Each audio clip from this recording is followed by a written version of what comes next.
तुम्हाला मी एक गोष्ट सांगत आहे. एक असतो पोपट आणि एक असतो कोंबडा आणि एक उंदीर असतो. तिघ जण एका घरामध्ये राहत असतात आणि मस्त आपापली कामं करत असतात.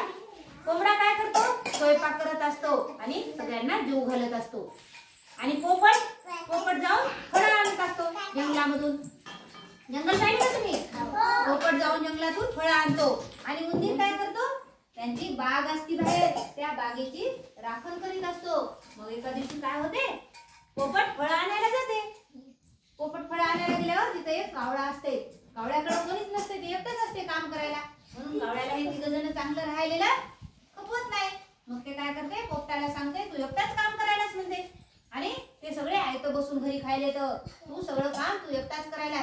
मग पोपट फळं आणत नाही, काय नाही, जाते राग घरी आणि म्हणते, तुम्ही सगळे बसून राहायला घरी मस्त आणि मी एकटा जाऊन फळं आणायलो आणि सगळेजण फळं खायला तुम्ही, असं म्हणल्यानं मग कोंबडी काय म्हणती, बरं आम्ही जातो फळं आणायला, तू कर स्वयंपाक.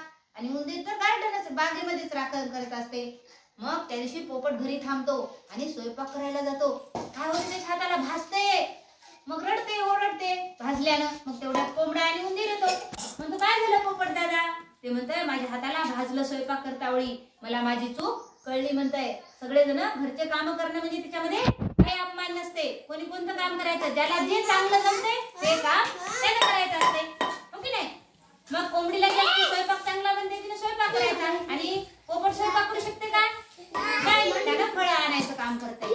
आणि उंदीर काय करत असते? बागेची राखण करीत असते, आहे की नाही?